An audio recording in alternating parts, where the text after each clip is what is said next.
Amigos de todo el país, bienvenidos a La Mira. Ya estamos en el epicentro de la información y hoy día tenemos el gran gusto, agrado de tener en este caso al mayor Antauro Humala, a quien le agradecemos muchísimo la deferencia de haber venido a Perú Go TV, en este caso al programa de La Mira. Bienvenido, mayor. Gracias, un saludo. Bueno, y hemos visto ya algunas entrevistas que se han dado en la ciudad de Cusco. Y ¿cuántos días está por acá? ¿Qué es lo que lo está trayendo hasta la ciudad de Cusco? Yo estoy acá en Cusco desde el día viernes en la noche. Inmediatamente enrumbé al Valle Sagrado, Urubamba. Ahí tuve una reunión con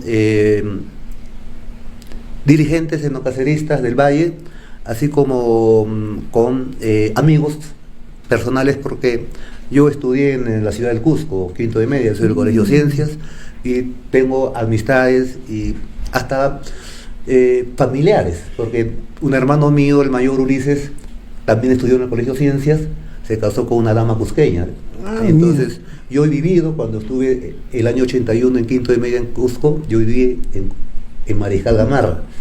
Entonces yo he andado mi adolescencia por la ciudad, por las calles, y yo me siento dejado muy algún bien. Amor también, quizás. También, por supuesto que sí, ¿no? Entonces yo me siento muy en familia. Muy interesante. Vamos a empezar con este punto y si cómo llega entonces a tomar este caso, en qué año se estudia el Colegio Ciencias y cómo llega esta decisión de venir acá al Colegio Ciencias, ¿no? Bueno,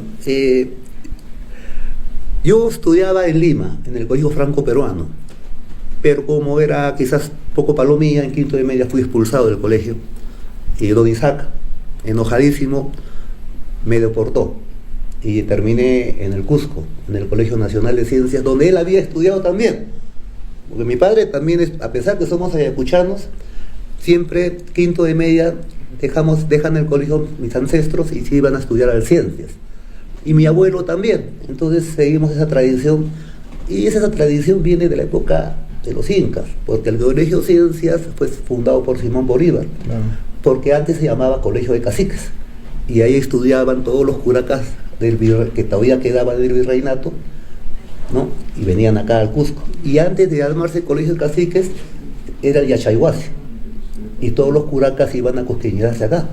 Entonces esa tradición todavía la sigue en mi familia, y yo terminé estudiando en el Cusco. Y yo he estudiado históricamente en el mismo colegio que es el Colegio Ciencias, que es originalmente el Colegio Ciencias fue el Colegio San Buenaventura. Ajá.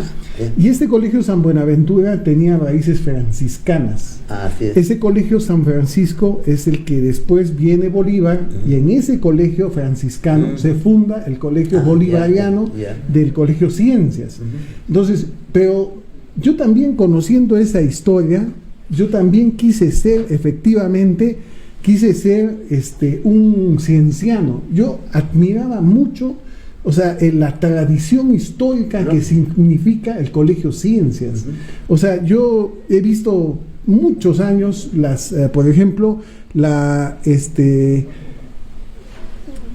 yo en muchos casos he visto, por ejemplo, de que los ciencianos cómo están orgullosos de ser efectivamente de este colegio bicentenario que tiene tanta tradición, y me alegra mucho en este caso de que sea un cienciano destacado, porque, una cosa que yo no podría objetar es de que tenemos un candidato presidencial inminente en el caso del mayor Antauro Humala, que es usted. Entonces, yo creo de que mucha gente se va a alegrar de este hecho, porque creo que candidatos presidenciales en el Colegio Ciencias no ha habido muchos. Ha habido alcaldes de Cusco, sí, pero candidatos presidenciales en este caso no. Bueno, ese es un muy bonito inicio de entrevista. Para lo que yo me gustaría sí saber es, en este caso, cómo se da el origen a una inspiración política. Cómo le nace a Antauro Humala el bicho de la política, porque yo pienso que la política es como un mosquito que te pica y eso se impregna dentro del ser humano y eso ya no se mueve. Lógico, puedes cambiar de matiz, puedes hacer una serie de cosas, pero al final llegas a tener ese papel de tener una ¿qué fue lo que inspiró a Antauro Humala? Claro, mire, en verdad es una inspiración de origen familiar, porque mis padres, don Isaac y doña Elena, eran militantes marxistas. Mi padre era militante comunista, muy vinculado a las guerrillas de la Puente Uceda de los años 60. Y mi madre era militante trotskista, ambos estudiantes de Derecho, de abogados, en San Marcos. Entonces yo he gateado en la típica biblioteca roja de los estudiantes marxistas de San Marcos. La verdad que no sé cómo entrar a la escuela militar de Chorrillos con esos antecedentes, pero mi padre siempre subordinó su marxismo a la tahuantinsuyidat, que yo le llamo así, o sea, a la cultura andina, al incario. Primero Manco Cápac y después Marx, Lenin o cualquier otro. Esa es la posición. O también primero Manco Cápac antes que Marx y Adam Smith. Y hay una cosa muy importante que, o sea, existe una autora rusa que escribe Dostoyevsky, que es polaca, de origen polaco. Sí, pero, o sea, ella dice muy claramente, escribe un libro que es denominado El país socialista de los incas. Entonces, o sea, yo creo que, o sea, una cosa que si no podemos... El francés Baudin. Sí, yo creo que no podemos negar efectivamente de que en el Perú existe, en este caso, existe una verdad inamovible, que es de que el Estado Inca fue un Estado altamente eficiente y donde no existió la pobreza. Y de altos rangos socialistas. Claro, pero fue una cuestión teocrática, tampoco no lo podemos negar. Cierto. Pero sí llegó a tener pues importantes avances en erradicar la pobreza, que eso es creo que lo más importante que debemos de sostener de un ideal socialista, por decirlo, ¿no? Pero hoy día estamos viviendo en el 2023. O sea, ¿qué es? O sea, yo creo que en el Perú adolece de algo fundamental. Adolece de una propuesta política, porque el Perú lo que tiene son bandas, yo diría, organizadas, son buses electorales que, o sea, están teniendo un protagonismo en el Perú. O sea, el partido PP, que es Podemos, por ejemplo, es uno que tiene como inspiración fundamental la defensa de su status quo como universidad. Lo mismo el señor Acuña, lo mismo, por ejemplo, Avanza País, que también es dueño de otra universidad. Entonces, yo creo que el negocio más importante que existe en el Perú es la educación y la salud. Entonces, ¿qué es lo que están haciendo ellos? Mantener el status quo en el Perú, o sea, que sus negocios educativos se mantengan, y a la vez nos están arrastrando al Perú a un desenvolvimiento de partidos políticos que no tienen ideología, que no tienen formación política, no tienen vida institucional. Entonces, o sea, el Perú lo que está sufriendo es de instituciones políticas. ¿Cómo podemos tener, o sea, en este caso, qué es lo que propone Antauro Humala al Perú? Claro, yo coincido con tu diagnóstico en gran parte, porque la democracia en el Perú es un simulacro, ¿no? Es una utopía. Y no puede haber democracia porque no hay igualdad social, para empezar. Pero lo que estamos viendo ahorita, que es una situación caótica, con presidentes presos, suicidados, ¿no? Fugitivos, gobernadores presos, alcaldes presos. Yo salgo de Piedras Gordas y hay un pabellón entero de autoridades, ¿no? Alcaldes, regidores, excongresistas. Y ni hablar que hay un penal único en el mundo, exclusivo para expresidentes. Entonces, ¿cuál es el origen de esto? Yo creo que el origen, ¿no?, es que estamos en la agonía de la República. Urge una segunda República, una refundación. Entonces, cuando hablamos de una refundación, estamos hablando de una revolución. Yo he querido, con el enocacerismo, y así como otros grupos que anteriormente han existido en la época de nuestros abuelos, porque esas generaciones también terminaron frustradas, terminaron engañadas, sufrieron como nosotros, se indignaron como nosotros.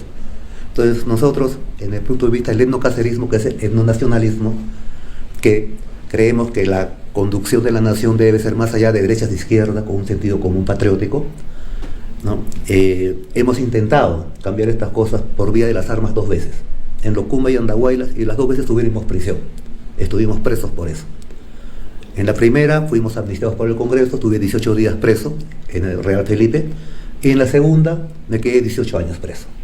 Entonces hemos salido y consideramos que el origen del mal en esta república actual, que es la república globo neoliberal, que ya tiene un tercio de siglo y que solamente pare presidentes delincuentes de derecha como de izquierda, en función a una constitución hechura de un japonés delincuente preso por ladrón y genocida en Nairobi, en colaboración con un peruano corrupto como Montesinos, preso también por ladrón y corrupto en la base naval. Eso es el origen del mal en el Perú. Eso está pariendo delincuentes en todo sentido. Entonces, cuando yo escucho acá la indignación de muchos compatriotas cusqueños con respecto a sus gobernadores regionales, sus alcaldes que están delinquiendo, yo les digo, necesariamente tienen que ser así, en un país donde los presidentes terminan presos. Entonces, ¿qué se quiere con presidentes presos? ¿Que seamos Suiza? Entonces, ¿qué es lo que hay que hacer? Convertir a un corral de humanoides, porque eso están convirtiendo al país en una nación de ciudadanos. O sea, una revolución. ¿Y esto qué implica? Un signo de los tiempos, ¿no? Tiene que haber una acción que le haga entender al pueblo peruano que esto se iba en serio. Y esta acción, para nosotros, lo hemos meditado tremendamente. Necesariamente es el fusilamiento de presidentes, por traición a la patria, porque la alta corrupción, para nosotros, es una figura, una extensión de la traición a la patria. Porque la patria no solamente es horizontal, de Tumbes hasta Tacna, del océano hasta el Brasil, sino también de arriba hacia abajo, es vertical, espacio aéreo, suelo, subsuelo, mar. Entonces, entregar nuestros recursos o el erario a agentes extranjeros, llámese Odebrecht u otros, es tan grave como entregar la frontera horizontal, como entregar Tumbes a una potencia extranjera. Así lo enfocamos los etnonacionalistas. O sea, no suena traído de los cabellos, o sea, en absoluto, o sea, existe, o sea, yo creo que sí existe, o sea, una sanción, o sea, totalmente ejemplificadora para que los presidentes en el Perú, sinceramente, o sea, hagan lo que tienen que hacer. O sea, pasar a la historia como presidentes, no como delincuentes. Ahora, yo tengo una teoría al respecto. Yo creo que acá los presidentes o los presidelincuentes, porque hay un problema gravísimo en el país, no hay un peruano ni peruana menor de 35 años que conozca lo que es un presidente honesto. Nunca han visto un presidente honrado. Entonces, para ellos lo normal es la corrupción. Están viendo desde que han abierto los ojos que todos sus presidentes están siendo presos o fugitivos o se suicidan. Eso no ha pasado con nuestra generación. Nosotros todavía hemos visto presidentes honestos, patriotas, hasta Velasco, ¿no? Entonces, nosotros hemos nacido con una imagen presidencial honesta. La generación actual ha nacido con toda esta imagen contraria. Entonces, es un problema, es un problemón. Yo salgo de las cárceles. Muchachos, la juventud está repleta, las cárceles de juventud, los cuarteles están vacíos. Y todo esto son los ladronzuelos de celulares. Y todos me decían, mayor, yo no conozco un presidente honesto. Entonces, ¿qué le dices a ese joven? Entonces, es un problema de seguridad nacional. Entonces, por consiguiente, para nosotros la situación es radical. Y la solución también tiene que ser radical. Y sentido común patriótico. Entonces, el pueblo peruano no se va a implicar en un proceso moralizador si no ve a sus presidentes fusilados. Cuando vean a Kuczynski, que se le fusiló públicamente, a Toledo, a Ollanta, a Fujimori, van a decir, carajo, esto va en serio, me anoto, este es un proyecto nacional. Porque ya el Perú ya perdió esperanza en todo. ¿No importa implicar en este caso a su propio hermano, sentenciarlo a muerte? No, para nada. Nosotros ya cuando sufrimos esa terrible traición en la cárcel que nos dejó 18 años presos, hubo suicidios entre los reservistas, hubo gente que se suicidó en la celda. Fue un golpe tremendo, monstruoso, vil. Pero pasamos de la furia a la ira en nuestras celdas, nos hemos chancado la cabeza contra la pared. De la furia a la ira y después ya lo tomamos filosóficamente, ¿no? Entonces, para mí no tiene nada que ver que hayamos salido del mismo útero. No tiene nada que ver, acá son El ideas delito políticas. es el mismo. Acá son, Y además que en la la pena historia, tiene que ser igual. además que las diferencias entre hermanos a veces son más fuertes que las diferencias entre extraños. Entonces estamos viendo en la historia ejemplos como el de Rómulo y Remo, como el de Cástor y Pólux, como el de Abel y Caín, Pero Huáscar y Atahualpa. Pero Entonces, no es nada pero raro. muchísima gente, o sea, lo relaciona directamente con su hermano, porque en este caso ellos dicen, bueno, o sea, el presidente, ya tuvimos un Humala como Así es. presidente de la República, y nos falló, nos traicionó. No. O sea, porque la propuesta... y Yo tengo eso una ya- pregunta. ¿Tú eres igual que tu hermano? En absoluto. Ya. Creo que no. O sea, Sí. él abrazó, por ejemplo, la milicia, como ha sido compañero de usted. Claro, mi amigo, mi promoción. Y, o sea, yo en este caso, o sea, no, o sea, me sentía más bien, o sea, que en este caso no era mi vocación y yo no acepté esa. Sí. De hecho que, o sea, él, por ejemplo, Tu hermano era militar, como era yo, militar, era mi promoción, sí. era, por supuesto, él ha sido excelencia en el Sí, sí, colegio. sí. Ha sido excelencia, ha tenido los mejores y eso, o sea, en este caso, definitivamente los hermanos somos totalmente diferentes. Entonces eso voy, cuando me buscan ese argumento, oye, pero tu hermano traicionó y cómo sabemos que tú no vas a traicionar. Bueno, el año 2026 va a haber 40 candidatos y tendrán que hacerse esa misma pregunta con esos 40 candidatos. Entonces, obviamente verán un candidato que es Santauro Humala que fue traicionado. Él no traicionó, yo fui traicionado por un hermano. Y en la traición existe el traidor y el traicionado. La traición envilece al traidor, no al traicionado. Y hemos aguantado los 18 años en cautiverio a pie firme, sin cambiar nuestra ideología. Porque para nosotros es muy fácil tirarnos al piso con Nadine y con Ollanta, y seguramente participamos en su gobierno, porque nosotros lo pusimos ahí con nuestro sacrificio en Andahuaylas. Claro. Pero había que mantenerse en los principios, en el proyecto nacional. Entonces hemos aguantado a pie firme en la cárcel, hemos salido libre y seguimos con la misma idea. Pero, o sea, ¿cuál es el sueño que podemos tener con Antauro Humala como candidato presidencial? O sea, ¿cuál es la aspiración que tenemos en este caso económica? Claro. O sea, ¿cuál es el modelo? Yo te lo resumo históricamente. Yo acá en el Cusco, en el Colegio de Ciencias, nos hicieron leer obligatoriamente, ojalá también siga así, los comentarios reales de los incas. Había un profesor de historia que a todos los alumnos los obligaba a leer eso. Claro. Entonces, lo que más me impresionó al leer los comentarios reales de Garcilaso La Vega fue que en el encabezamiento de su obra hay una frase que dice: Perú, madre de hijos ajenos, madrastra de hijos propios. Cierto. En ese tiempo. Cierto. Entonces, eso sigue igualito, empezando Sí. por la constitución actual, que es hechura de un extranjero asiático. Obviamente un japonés. Ahí yo discrepo un poco. Pero repito. A ver. Y después, actualmente tenemos un problema que es la invasión del lumpen laboral venezolano, que nos asalta, nos quita trabajo, nos prostituye, nos envilece. Entonces, a estos extranjeros los trajo otro extranjero, un norteamericano, que fungía de presidente del Perú, llamado Pedro Pablo Kuczynski, que también preso por ladrón y miserable. También Vizcarra. Entonces, claro, Vizcarra. Entonces yo digo, ¿no?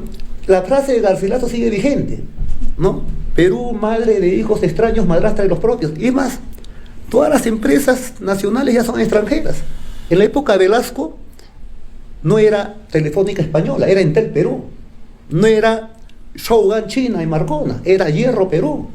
No era LAN Chile, era Aero Perú. Un Estado nacional patriota y poderoso. Entonces, eso es lo que se ha perdido. Y eso es lo que hay que reivindicar. A eso o sea, un terrible problema para el Perú es efectivamente, yo no estoy contra las empresas estatales. O sea, yo pienso que las empresas estatales, por ejemplo, el caso de Petroperú hoy día, debe de tener efectivamente una participación bueno, o sea, eso es otro, o sea, ¿qué es lo que? Yo no creo de que las empresas son malas, pero yo sí creo que las empresas públicas en el Perú siempre casi han sido muy mal gestionadas.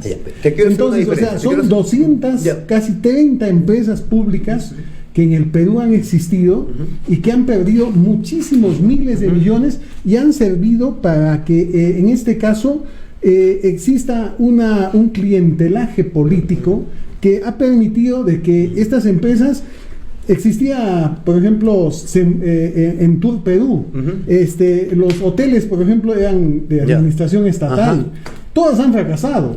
La empresa de ferroviaria de Cusco también era mal gestionada. Petro Perú no ha tenido una labor destacada. Permíteme responder. Primero, dos cosas. Estamos viendo que la filosofía, acá hay una equivocación, se confunde el término eficiencia como si fuera igual a una empresa privada y una empresa estatal, cuando es opuesto. Te doy un ejemplo. Si yo soy un empresario privado y tengo un negocio en Cusco, como Perú Rey, ¿no? Entonces mi objetivo es cuánto le puedo explotar al usuario para ganar lo máximo que pueda. Correcto. Porque mientras más pueda explotar al usuario, soy mejor ejecutivo. Porque exploto más y le doy más renta a mi patrón, a la empresa transnacional. Pero la empresa nacional, por ejemplo Sedapal, tiene que ser, su eficiencia no es explotar al usuario, sino es bajar en los costos al mínimo. Por ejemplo, en un gobierno nacionalista nuestro, si yo me entero que el presidente de Sedapal ha terminado su examen del año con un sol de renta, yo lo daría de baja, porque él debe terminar en cero. Él no puede tener ganancia, su ganancia es cero, porque la ganancia es darle el servicio lo más barato al pueblo. Entonces es totalmente el sentido de eficiencia opuesto. Pero si pongo un ejecutivo norteamericano, se va a subir al máximo para comprarse 50 departamentos el primer mes, si puede. Hasta ahí yo estaría de acuerdo. Pero ¿qué sucede cuando una empresa estatal pierde, como en el caso de Perú, hoy día, por ejemplo, la empresa Petro Perú está perdiendo más de 10.000 a 20.000 millones de dólares anuales? O sea, eso ya no es eso es un cuento de la... No, permíteme. Cuando Velasco crea el gran Estado Nacional Peruano con Petro Perú, CIDE Perú, Enafer Perú, Electro Perú, Centromin Perú, Hierro Perú, Minero Perú, Aero Perú, todo eso, un empresario poderoso, ¿no? Llega después una traición con Morales Bermúdez y después la máxima traición con Montesinos y Fujimori y la constitución pro extranjera que tenemos. Y ahí todo ese Estado Nacional es privatizado, chilenizado, etcétera, por Fujimori y otro extranjero. Y comienza el libre saqueo. Todo se volvió extranjero. Entonces, para nosotros, ¿no?, es necesario recuperar esa riqueza nacional. Estamos totalmente convencidos de eso. Y con Fujimori hay una constitución que le prohíbe al Estado crear empresas. Es una constitución que sabotea al Estado Nacional. El Perú, ¿no? En el Perú, por ejemplo, estados extranjeros pueden tener empresas, como Shogun, que es del Estado comunista chino. Por las otras empresas. Hasta Chile, el Estado Nacional chileno tiene grifos acá. Sí. Tiene grifos acá. Petro Perú se la ha prohibido por la Constitución. Entonces, a la justa le han dado unos cuantos grifitos. Antes Perú tenía una red de grifos. Ahora todos son extranjeros. Entonces, es un Estado que tiene una constitución de un japonés que se especializa en sabotear a la empresa nacional.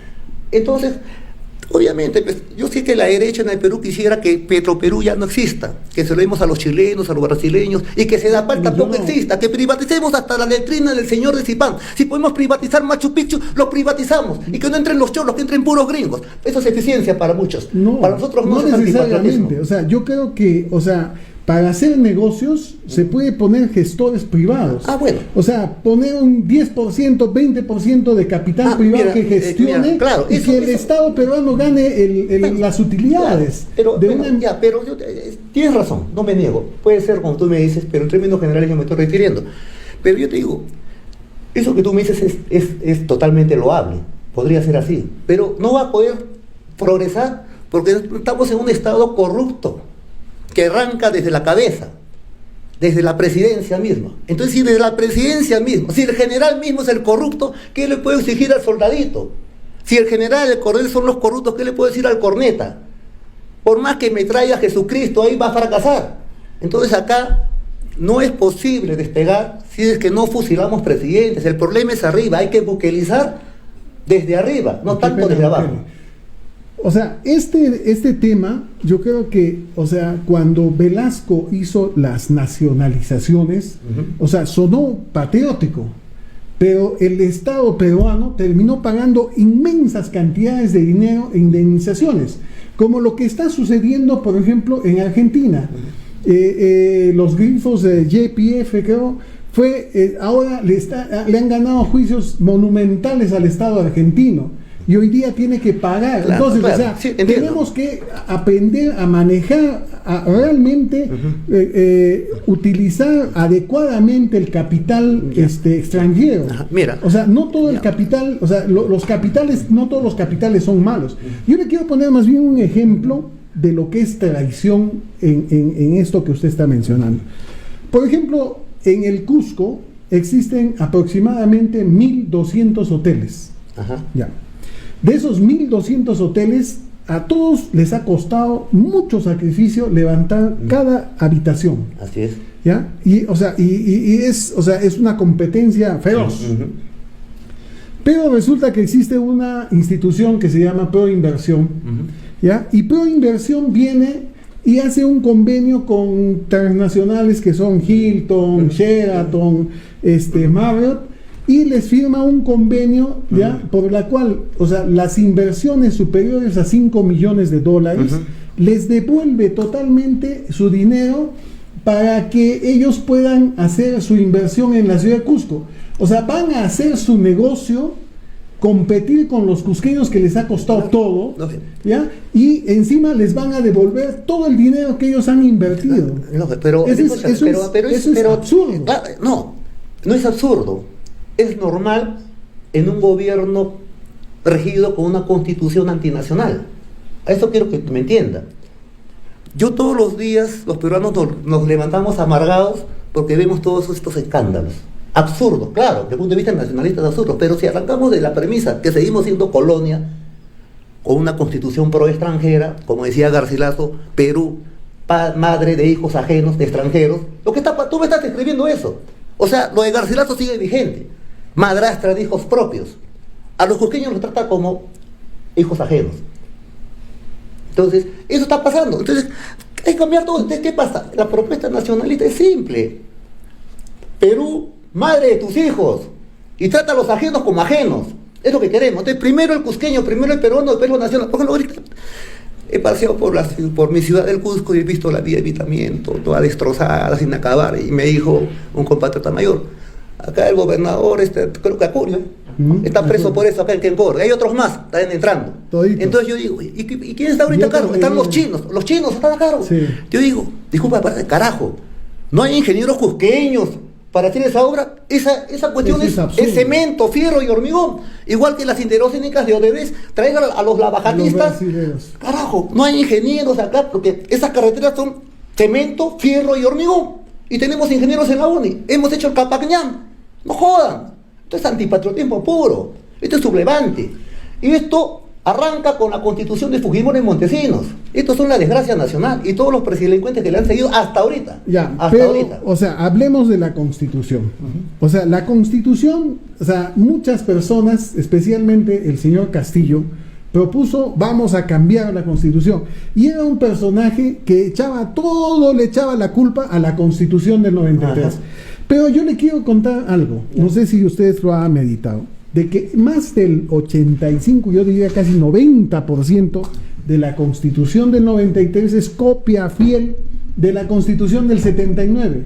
Y la constitución del 79 es un 60% copia fiel de la constitución del 33. Entonces, o sea, acá en el Perú existe una constitución histórica. Entonces, o sea, no podemos echarle la culpa de todos los males a una constitución, porque la constitución norteamericana tiene pocos artículos, tiene más de 30. Ya, la constitución norteamericana, te aclaro, se ha hecho sobre el etnocidio a la población nativa. Si tú lees la constitución norteamericana, no contempla a los pueblos indígenas como norteamericanos. No lo discute, ni siquiera contemplaba a los esclavos negros como ciudadanos. Pero las constituciones más modernas, las más de repente inspiradoras, las que han tenido menos modificaciones y más estabilidad en el mundo, han sido constituciones muy pequeñas, claro. muy simples. Ya, pero permíteme, tú has tocado el tema de la constitución. Tú has tocado el tema de la constitución actual de Fujimori y Montesinos, pro extranjera, que no tiene firma, por si acaso, porque la firma de Le Fujimori retiraron la firma. fue retirada cuando huyó al Asia, porque él es asiático, a su tierra huyó. Entonces es un papel higiénico que no tiene firma. Pero yo tampoco nunca no tiene, reconocido no, como no constitución. tiene firma, pero es un papel higiénico que rige pero nuestros destinos. incluso, Ya. claro, Bueno, sí. entonces nosotros ahora claro, entre la comparación de Constitución 93 con la del 79 es casi todo igual, salvo el capítulo económico, Claro. que es lo principal. Ya, ¿Qué es lo entonces, principal? ¿Qué es eso lo hay que principal? discutir, o sea, Entonces el eso es capítulo muy económico importante. le prohíbe Claro. al Estado tener empresas. Es Claro. un capítulo económico que el mismo Estado se automutila, se autotraiciona. Claro. Y tal es así que tú me has dado el ejemplo de proinversión. Apoya ese Estado antinacional, ese Estado corrupto, apoya al empresario extranjero y la quinta rueda del coche es el empresario peruano. Entonces, nosotros queremos invertir esta cosa. Entonces, ahora, esta constitución del 93, ¿no? Nosotros la desconocemos. Y como si desconocemos esta constitución que no tiene firma, El mismo Estado tiene que peruano- regir la anterior. O sea, no es un capricho nuestro que sea la constitución del 79, es la que corresponde. Incluso constitucionalmente, en los acápites finales, o sea, de la Constitución del 79, decía de que esta Constitución no puede ser cambiada, Así es. sino por otra No, el Constitución. artículo 307, el último. Claro, No. y en este caso debe ser restituida en forma inmediata. El problema, Pero no solo dice eso, dice todo peruano, investido no de autoridad, o sea, desde un heladero hasta un policía, hasta un general, tú y yo, todo peruano, hombre y deberíamos ser mujer, restituida. tenemos la obligación. Obligación, Dice. No, o sea, claro. no es que si yo quiero, no, la Exactamente. obligación, el deber. En términos militares, la orden. Claro. Yo cumplí la orden en Locumba. Cuando el general Quiabra, el general Williams, el Montoya, Cueto firmaban el acta de ejecución a Montesinos, este servidor con sus reservistas nos sublevamos en Locumba contra este Fujimori Montesinos. Y lo hicimos en Nahuelas otra vez. Entonces, esta constitución del 79 también para nosotros no es la divina panacea, pero tiene ese artículo 307 que es una llave formidable para Sí. hacer justicia en el Perú. Con eso puedo fusilar presidentes por corruptos, por traidores. Y rectificar este capítulo económico totalmente antinacional, antipatriótico. Yo cuando lo Corrupto, escucho, total. cuando yo lo escucho, agarro y pienso en el sueño, de verdad, de una izquierda, pero, o sea, yo no creo en izquierdas y derechas. la Bueno, yo verdad, me pero- considero nacionalista, Ya. yo pienso, yo Yo creo considero que eso a la, es- eso es- la derecha pizarrista, No, la no. izquierda almagrista, nosotros los La- nacionalistas estamos en la posición de Manco Inca, Claro. los incas de la resistencia de Pilcabamba. Bueno, ahí yo, pero, o sea, en el escenario moderno, o sea, hay muchos, nos esquematizamos en izquierdas y derechas. Yo sueño, de verdad, con una postura de una izquierda, por decirlo, o sea, más adecuada, una izquierda moderna. Entonces, ¿dónde está Ahora digo, el cuando tú te refieres a la deslinde con izquierda, cuando tú te refieres a la izquierda moderna, Castillo, por te estás ejemplo, refiriendo Castillo, o sea, a la izquierda que asume, O sea, ya Castillo, abandonó la lucha de ahorita- clases, ya ahora asume la defensa del LGTB, Exacto, el discurso inclusivo, ellos, ellas, no, esa es eso, la izquierda moderna. no, claro, o sea, por en eso el no tiene Perú, nada que ver. Ya. en el Perú, pero, o sea, visto desde el capítulo, o sea, desde las posturas, el comunismo, el socialismo y todas las posturas, de repente, del ideario izquierdista en el mundo, han desembarcado en la economía social de mercado. Entonces, o sea, ¿cuál es? O sea, por eso yo, o sea, a eso me refiero, porque francamente hablar de estas posturas de la señora Verónica Mendoza, porque hay que ponerle nombre y apellido, ¿no? Estas de inclusión, de ambientalistas, esto sinceramente puede servir para justamente intereses internacionales, de gente que los financia, pero al Perú como país no nos sirve en absoluto. O sea, yo me refiero más No, pero bien yo con a el tema, una... no, pero respecto al tema ambiental, nosotros como etnonacionalistas consideramos que es necesario contemplarlo.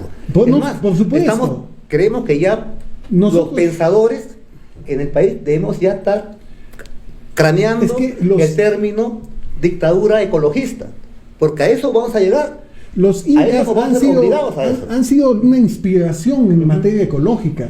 Ellos han respetado, o sea, la naturaleza, la Pachamama, las deidades, en este caso le ponían a todo lo que no podían conocer, o sea, como deidad. Pero, o sea, eso yo sí aprecio. Pero, o sea, ¿qué modernamente le ofrecemos al país? O sea, ¿qué modernamente le podemos ofrecer económicamente y decir, con este papel, con esto vamos a desarrollar? Ya, mira, te lo respondo. Mira, perdón.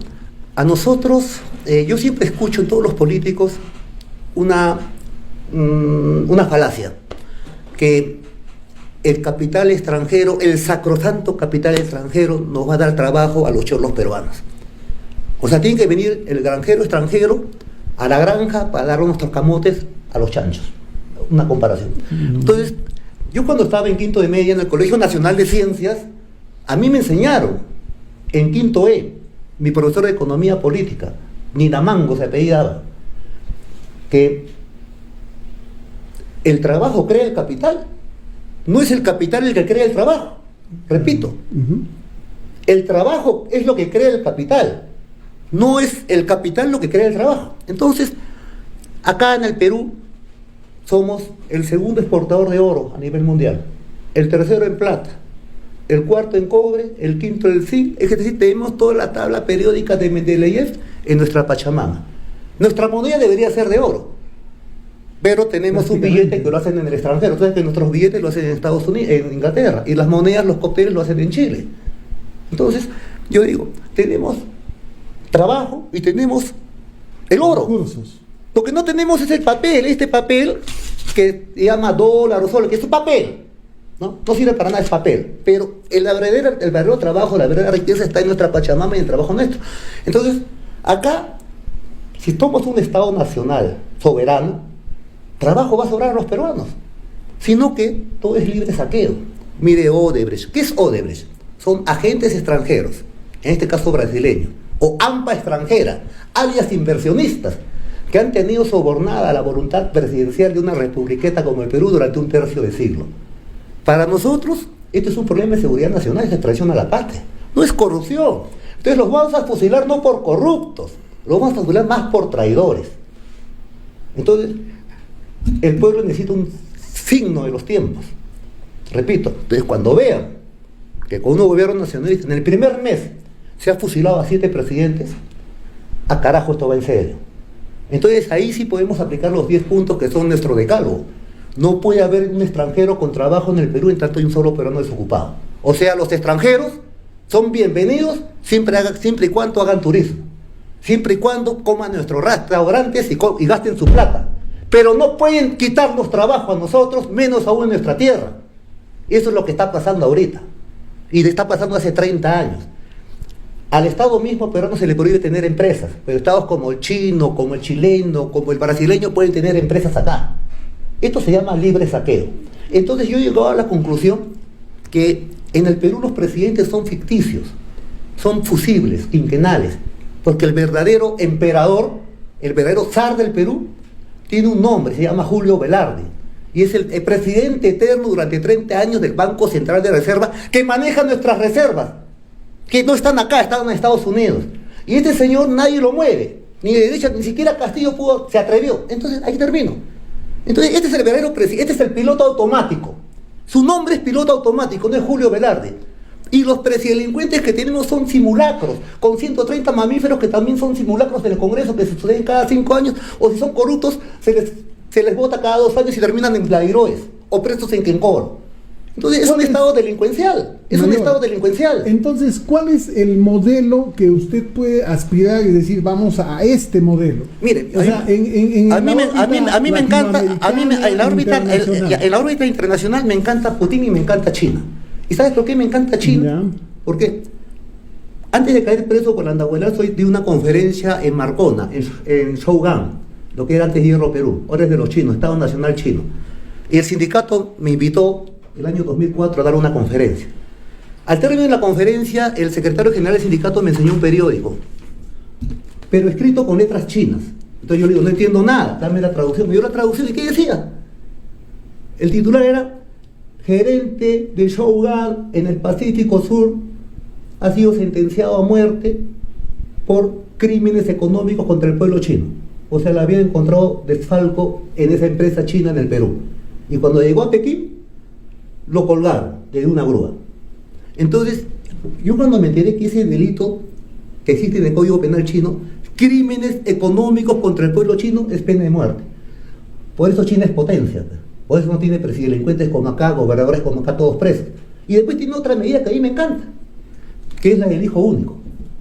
Acá en el Perú, en Lima hay 11 millones y medio de habitantes de una ciudad que ya lumpenizada. Ni sin contar el millón y medio de venezolanos. Es invivible ya la seguridad allá.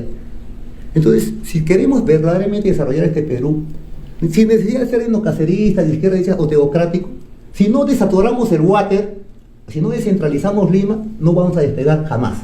Entonces, para nosotros, China es un ejemplo, porque ellos han logrado con esa política del hijo único aguantar la explosión demográfica. Y ya China no es el país más poblado del mundo, ahora es la India.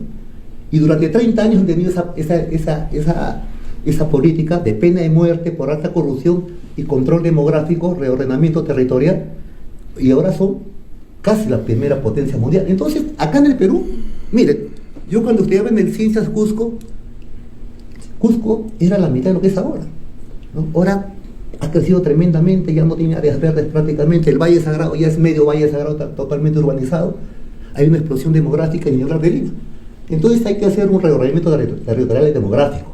Los incas hacían eso, los mitimaes descentralizaban y los suyos regionalizaban.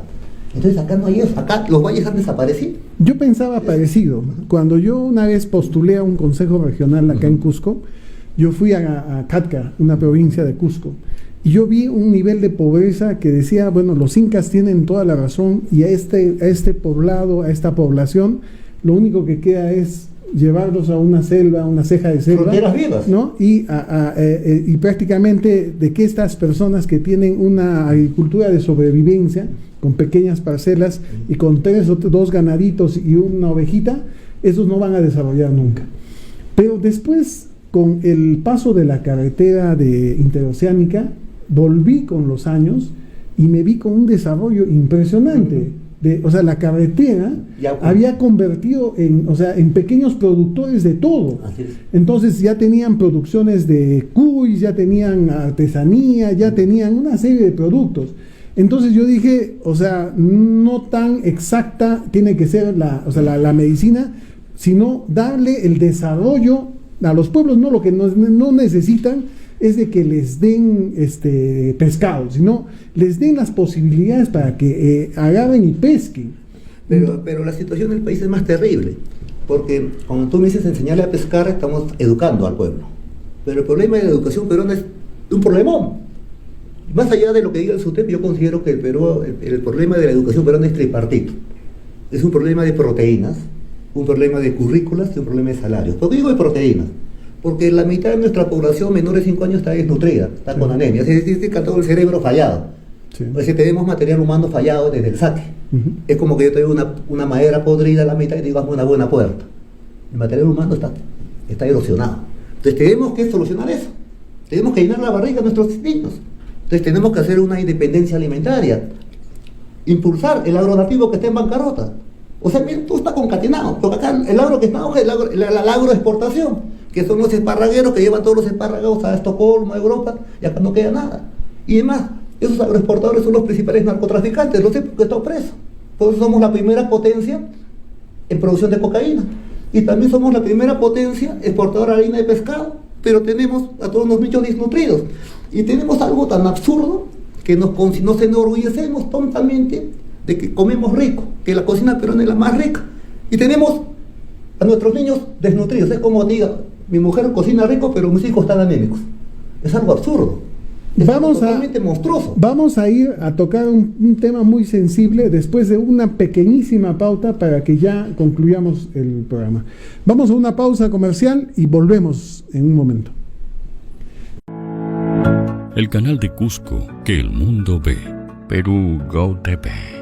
Ya volvemos.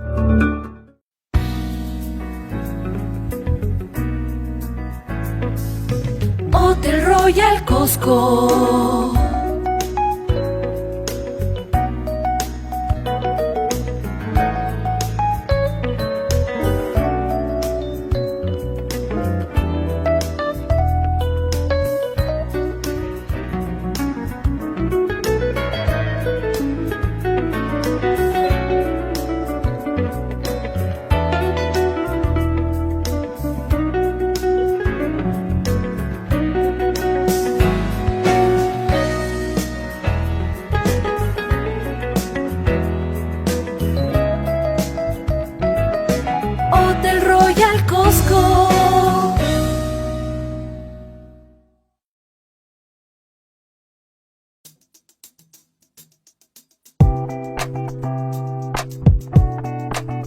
tenemos una propuesta gastronómica bastante interesante, con productos locales en su mayoría y una gama de productos de alto nivel, escogidos para fortalecer nuestra propuesta. Trabajamos con productores del Cusco y productos externos que le dan un toque innovador a cada uno de nuestros platos. Nuestros piqueos estrellas nos caracterizan por tener el concepto de anca, sabores propios sazonados con especies únicas que acentúan la fuerza de cada plato. Nuestras pizzas variadas nos colocan en el sabor más auténtico del Cusco, para que lo disfrutes en nuestro local o con delivery en tu casa.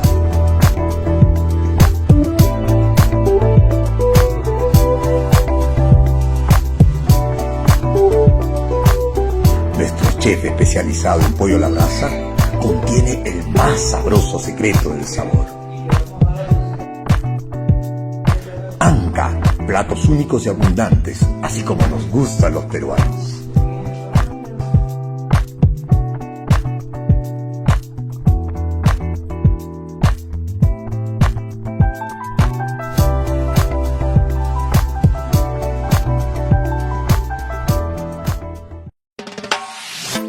Anca Inca Lounge, la mejor infraestructura en el centro histórico de Cusco, donde se realizó el Miss Virreina Región Cusco 2022, evento de belleza en nuestras amplias y cómodas instalaciones, local exclusivo para tus eventos empresariales. Anca Inca Lounge, calle Texecocha, número 2, reservaciones al 901-792459.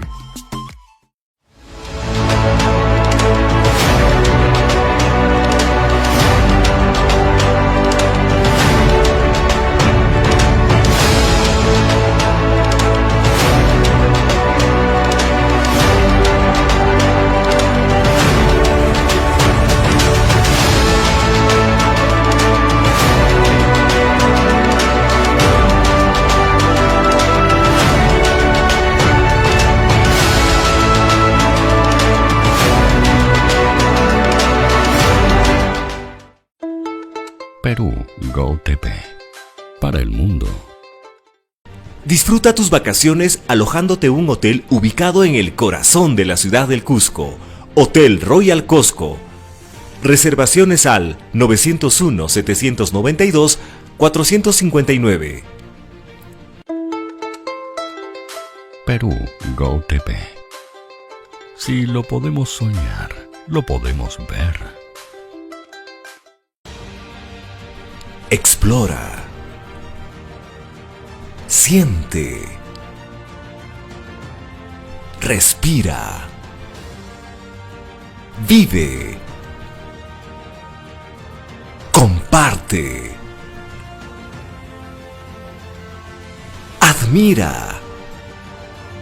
Disfruta.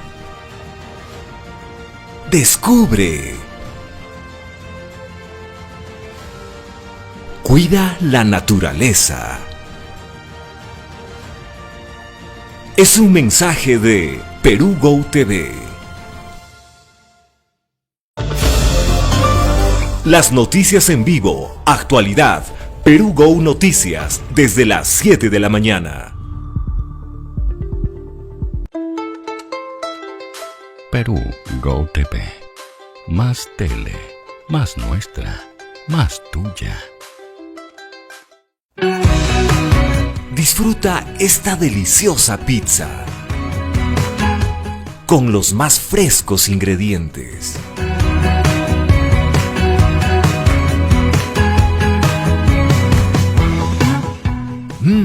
Una deliciosa pizza, calle Texecocha, número 2. ¿Quieres aumentar tus ventas y llevar tu negocio al siguiente nivel?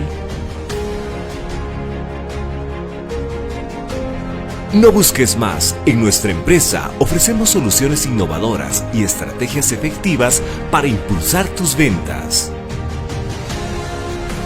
Contáctanos, estamos listos para trabajar contigo. 957-761519 perugotv@gmail.com. El canal de Cusco que el mundo ve. Perú Go TV. Continuamos con la programación. Esta entrevista Y yo le quiero pedir una pregunta y después vamos a ir a un mensaje final. Ya. La pregunta es, o sea, en Latinoamérica en general, yo me he topado con el caso boliviano, que es el señor Evo Morales casi se ha constituido como uno de los presidentes que ha tenido una participación muy activa, por decirlo de alguna forma, en los hechos de narcotráfico en Bolivia. Algunos dicen de que ya es un narcoestado. Colombia prácticamente ha discurrido en esos pasos. México es otro gran problema del narcotráfico en Latinoamérica. Estamos hablando de Venezuela con el grupo de los Soles, y justamente un grupo militar que ha dirigido el narcotráfico y dirige el narcotráfico a nivel de Venezuela. O sea, estamos hablando de un problema regional. Entonces, o sea, ¿qué podemos proponer en este tema del narcotráfico que el Perú también tiene lo suyo, ¿no? Claro, somos la primera potencia exportadora de cocaína, claro, pero también Estados Unidos es la primera potencia productora de cannabis y no puede controlar sus cultivos ilegales y pretende darnos cátedra con nuestros cultivos ilegales de coca. Hay que también verlo ahí.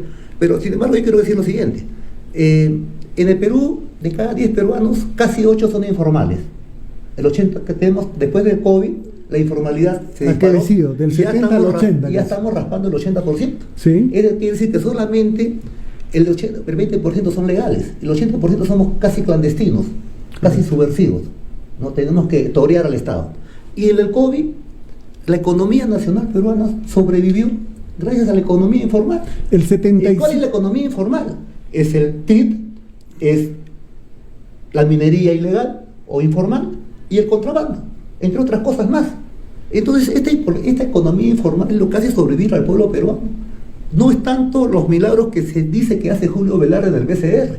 Eso es pura mentira. Y lo estamos palpando, ¿no? Entonces, si no hubiera sido por la hoja de coca, por la minería informal y por el contrabando del sur, nuestra niñez no estaría en 50% de industria, sería al 100%. Y estarían nuestros niños como los niños del África subsahariana, del África negra, todos cabezoncitos y pasoncitos desnutridos con piernitas flacas. Lo que ha salvado al pueblo peruano de la desnutrición total ha sido nuestra sagrada hoja de coca. Entonces, ¿cuál es nuestra posición con respecto al narcotráfico? La posición nacionalista, soberana, dejar sin trabajo, dejar sin chamba a la DEA y al narcotraficante.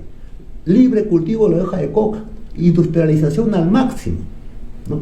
Entonces, para nosotros, vamos a plantear la situación a los países consumidores como son la Unión Europea y Estados Unidos, diciéndoles, señores, todo su presupuesto antidrogas, bases antinarcóticos, DEA, cedros, vuelos de interdicción, todo ese presupuesto multimillonario, ¿no? Es un fracaso, porque hace 40 años está en esa política y se ha expandido todo. Entonces, lo que nosotros les proponemos es sincerar la cosa. Nosotros le damos todo nuestro excedente de hoja de coca en materia bruta. Para ustedes, hagan lo que quieran. Me pueden decir cuál es el negocio. El negocio es que te vas a ahorrar un presupuesto tremendo, ¿no? Además que tú debes evaluar qué vale más, ¿no? El presupuesto de la DEA o, ¿no?, tu población adicta. El costo social de tener una población adicta. En el Perú, los cedros, todo eso. Entonces, para nosotros, ¿no?, el narcotráfico, en el caso peruano que deriva de la hoja de coca, asumimos el problema de la hoja de coca. Y para nosotros el problema de la hoja de coca no es un problema policiaco, es un problema agrario. Porque de cada 10 cocaleros que tenemos, 9 han sido ex paperos, ex maiceros, ex trigueros, ex arroceros, o sea, agricultores nativos fracasados ante la constitución de Montesinos y Fujimori, que prefiere la libre importación con los TLCs que han destrozado al agro nativo. Yo soy de Coracora. Coracora ya no produce nada. El pan que se comía hace 40 años era el trigo del molino de Coracora, ahora viene el trigo extranjero donado y que viene de Lima. Ya no hay producción agrícola en Coracora. Y está ahí pasando todos los valles interandinos. Entonces, para nosotros el problema de la coca es un problema ante todo agrario, porque dándole rentabilidad al agro nativo, solitos esos cocaleros ex maiceros van a regresar a su agricultura nativa porque ya es rentable. Y lo van a hacer rentable nosotros. Por eso vamos a prohibir toda producción extranjera que compita con la producción nativa. Para nosotros el privilegiado va a ser el productor nacional, el empresariado nacional, que se considere nacional y se comporte como nacional. vamos a sacarle el ancho al empresario extranjero, a las compañías extranjeras transnacionales, y vamos a favorecer al máximo, como nuestros hijos, tipo Garcilaso, a nuestras empresas nacionales, a nuestro productor nacional. El 95%, efectivamente, como lo ha mencionado, el 95% de la población del Perú es microempresaria, MIPE. ¿Ya? Entonces, o sea, ese es realmente el pulmón económico del país. Así es. Entonces, yo quiero que por favor ahora se refiera a ellos y a las personas que nos están escuchando y se despida, por favor, agradecido de la entrevista. Ya, compatriotas, más que todo del Cusco, porque estoy en la región Cusco, la ciudad o en la región más golpeada con la corrupción, donde hay más gobernadores regionales presos que en otras regiones. Primero, mi identificación con esta situación que merece una solución revolucionaria. Para nosotros el motor de la economía son las MIPES. Y le puedo decir que ahorita estas MIPES se han convertido prácticamente en colaboradores de las grandes, por lo menos en Gamarra, de las grandes importadoras chinas. Entonces me dicen, ya no confeccionamos nada acá simplemente vendemos. Sí. Lógico.